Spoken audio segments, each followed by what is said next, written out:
ಶ್ರೀ ಗುರುಭ್ಯೋ ನಮಃ.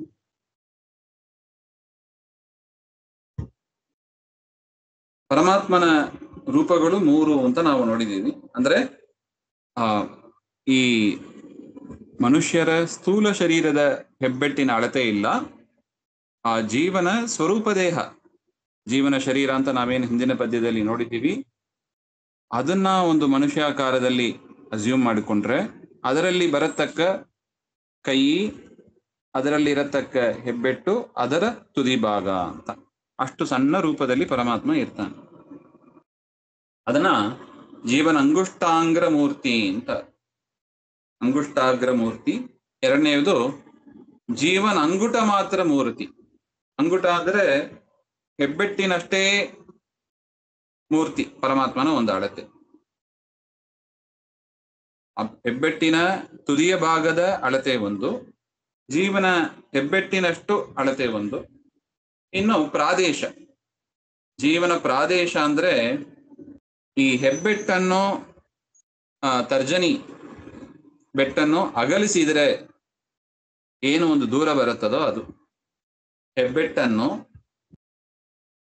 ಮತ್ತು ತರ್ಜನಿ ಆ ಎರಡು ಬೆಟ್ಟನ್ನು ಕೂಡ ಅಗಲಿಸಿದರೆ ಎಷ್ಟು ಉದ್ದ ಬರುತ್ತದೋ ಅದನ್ನ ಪ್ರಾದೇಶ ಅಂತ ಕರೀತಾರೆ. ಆ ಒಂದು ಅಳತೆಯಲ್ಲಿ ಪರಮಾತ್ಮನ ಒಂದು ಮೂರ್ತಿ ಇರುತ್ತೆ. ಈ ರೀತಿಯಾಗಿ ಜೀವನ ಅಳತೆಗೆ ಅನುಸರಿಸಿ ಪರಮಾತ್ಮನ 3 ರೂಪಗಳ ಅಳತೆಯನ್ನ ನಾವು ಅರ್ಥ ಮಾಡ್ಕೋಬಹುದು ಅಂತ ಹೇಳ್ತಾರೆ. ಇದೇ ರೀತಿಯಾಗಿ ಅನಂತ ರೂಪಗಳಿಂದ ಪರಮಾತ್ಮ ಎಲ್ಲಾ ಅಂಗಗಳಲ್ಲೂ ಇದ್ದು, ಕೇವಲ 3 ಮಾತ್ರ ಇಲ್ಲ, ಒಂದು ಉದಾಹರಣೆಗೆ ಹೇಳಿದ್ರು ಇದು. ಇದೇ ತರ ಅನಂತ ರೂಪದಿ ಯಾವ ಯಾವ ಅವಯವಗಳಲ್ಲಿ, ಎಲ್ಲ ಅವಯವಗಳಲ್ಲೂ ಕೂಡ ವ್ಯಾಪಿಸಿ ಅಂತ ಅರ್ಥ. ಕರುಣಾಳುವಾದ ಪರಮಾತ್ಮ 3 ಲೋಕವನ್ನು, ಈ ಜಗತ್ರಯವ ಕಾಪಾಡುತ್ತಾನೆ ಅಂತ ಅರ್ಥ.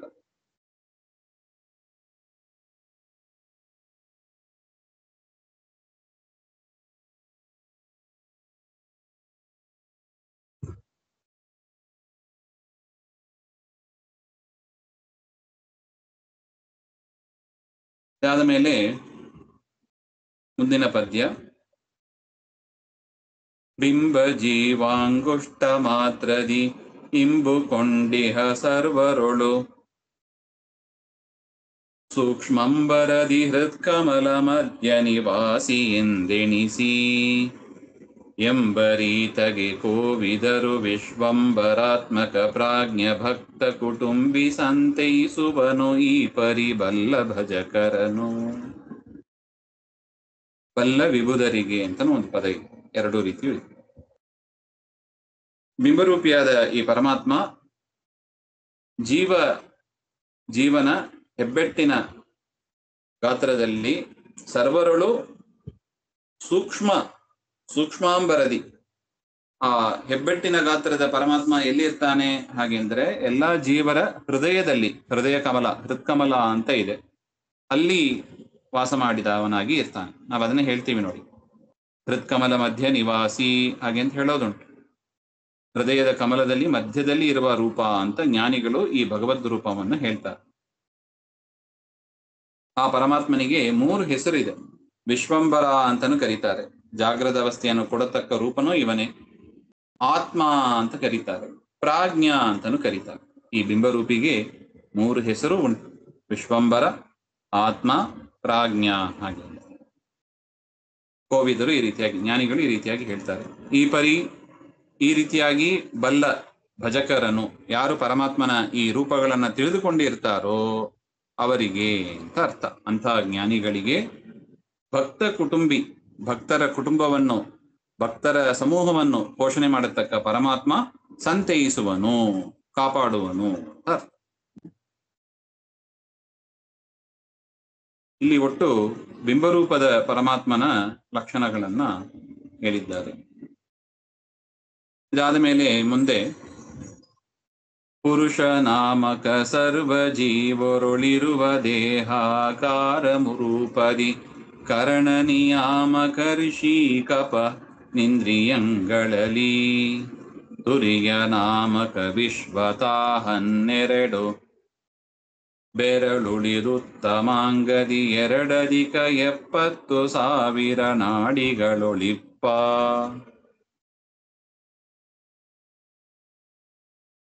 ಅಂದರೆ ಪುರುಷನಾಮಕ ಪರಮಾತ್ಮ ಸರ್ವಜೀವರುಳು ಇರುವ ದೇಹಾಕಾರ ರೂಪದಿ. ಈ ಪುರುಷ ಎನ್ನತಕ್ಕ ಪರಮಾತ್ಮನ ಮತ್ತೊಂದು ರೂಪ ಇದೆ. ಅದು ಹೇಗಿರುತ್ತದೆ ಅಂದ್ರೆ, ಜೀವ ಯಾವ ಆಕಾರದಲ್ಲಿ ಇರ್ತಾನೋ ಅದೇ ಆಕಾರದಲ್ಲಿ ಇರ್ತಾನೆ. ಉದಾಹರಣೆಗೆ ಜೀವ ಹಸುವಿನ ರೂಪದಲ್ಲಿ ಇದ್ದಾನೆ ಅಂತ ಇಟ್ಟುಕೊಳ್ಳಿ, ಪರಮಾತ್ಮನು ಕೂಡ ಹಸುವಿನ ರೂಪದಲ್ಲಿ ಇರ್ತಾನೆ. ಅಂದರೆ ಪರಮಾತ್ಮ ಹಸುವಿನ ರೂಪದಲ್ಲಿ ಇದ್ದದ್ದರಿಂದ ಜೀವನಿಗೆ ಸ್ವರೂಪದಲ್ಲೇ ಅಂತ ಒಂದು ರೂಪ ಬಂದಿದೆ ಅಂತ. ಈ ರೀತಿಯಾಗಿ ಆ ರೂಪಕ್ಕೆ ಪುರುಷ ರೂಪ ಅಂತ. ದೇಹಾಕಾರ, ದೇಹದ ಆಕಾರದ ರೂಪ ಅದು. ನಾವು 3 ರೂಪ ನೋಡಿದ್ದೀವಿ. ಹೆಬ್ಬೆಟ್ಟು, ಹೆಬ್ಬೆಟ್ಟಿನ ತುದಿ ಭಾಗ, ಪ್ರಾದೇಶ ಅಳತೆಯಲ್ಲಿ ಇರತಕ್ಕ ರೂಪ ಅಂತ. ಮತ್ತೊಂದು ದೇಹಾಕಾರ, ಜೀವನ ಸ್ವರೂಪ ದೇಹದ ಆಕಾರದಲ್ಲೇ ಇರತಕ್ಕ ಒಂದು ರೂಪ ಅಂತ ಹೇಳ್ತಾ ಇದ್ದಾರೆ. ಆ ರೂಪದಲ್ಲಿ ಇದ್ದಾನೆ. ಇದ್ದು ಋಷಿಕಪ, ಋಷಿಕೇಶ ಎನ್ನುವ ಹೆಸರಿನಿಂದ ಪರಮಾತ್ಮ ಇಂದ್ರಿಯಗಳನ್ನು ನಡೆಸುವವನಾಗಿ, ದೇಹದ ರಕ್ಷಣೆ ಆಯಿತು, ಆ ದೇಹದಲ್ಲಿ ಇಂದ್ರಿಯಗಳು ಇದೆ. ಋಷಿಕೇಶ ಎನ್ನುವ ರೂಪದಿಂದ ಇಂದ್ರಿಯಗಳೊಳಗಿದ್ದು, ಸ್ವರೂಪ ದೇಹದಲ್ಲೂ ಕೂಡ ಇಂದ್ರಿಯಗಳು ಇವೆ. ಕಣ್ಣು, ಮೂಗು, ಕೈ, ಕಾಲು ಎಲ್ಲವೂ ಇದೆ. ಅದರೊಳಗೆ ಋಷಿಕೇಶ ಎನ್ನುವ ರೂಪದಿಂದ ಪರಮಾತ್ಮ ಇದ್ದು ಇಂದ್ರಿಯಗಳನ್ನ ರಕ್ಷಣೆ ಮಾಡ್ತಾನೆ. ಪುರುಷನಾಮಕನಾಗಿ ಇದ್ದು ಸ್ವರೂಪ ದೇಹವನ್ನು ರಕ್ಷಣೆ ಮಾಡ್ತಾನೆ. ಋಷಿಕೇಶ ಎನ್ನುವ ರೂಪದಿಂದ ಇದ್ದು ಇಂದ್ರಿಯಗಳನ್ನ ರಕ್ಷಣೆ ಮಾಡ್ತಾನೆ. ಕರ್ಣ ನಿಯಾಮಕ. ಇನ್ನು ತುರಿಯ ನಾಮಕ. ತುರಿಯ ಎನ್ನುವ ಹೆಸರಿನ ಪರಮಾತ್ಮ 12 ಬೆರಳು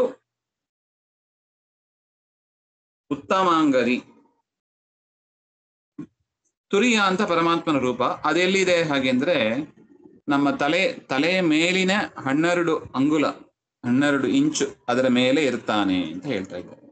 ಕೇವಲ ಶರೀರದಲ್ಲಿ ಮಾತ್ರ ಇಲ್ಲ, ಶರೀರದ ಸುತ್ತ ಅಂದ್ರೆ ತಲೆಯ ಮೇಲೆ ಒಂದು 12 ಅಂಗುಲ ಮೇಲೆ ಪರಮಾತ್ಮ ತುರಿಯ ಎನ್ನುವ ಹೆಸರಿನಿಂದ ಇರ್ತಾನೆ. ಹಾಗೆ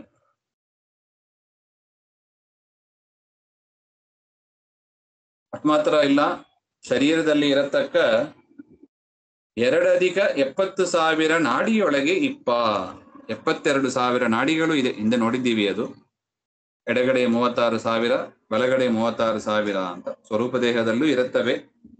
ಅದರಲ್ಲೂ ಕೂಡ ಪರಮಾತ್ಮ ಇದ್ದಾನೆ ಅಂತ ನೋಡಿ. ದೇವರು ಇಲ್ಲದ ಜಾಗ ಯಾವುದು ಹೇಳಿ? ಎಲ್ಲ ಕಡೆ ವ್ಯಾಪ್ತನಾಗಿದ್ದಾನೆ. ಒಂದೊಂದೇ ಬಿಡಿಸಿ ಆಚಾರ್ಯರು, ಗುರುಗಳು ನಮಗೆ ಇಲ್ಲಿ ತಿಳಿಸಿಕೊಡ್ತಾ ಇದ್ದಾರೆ.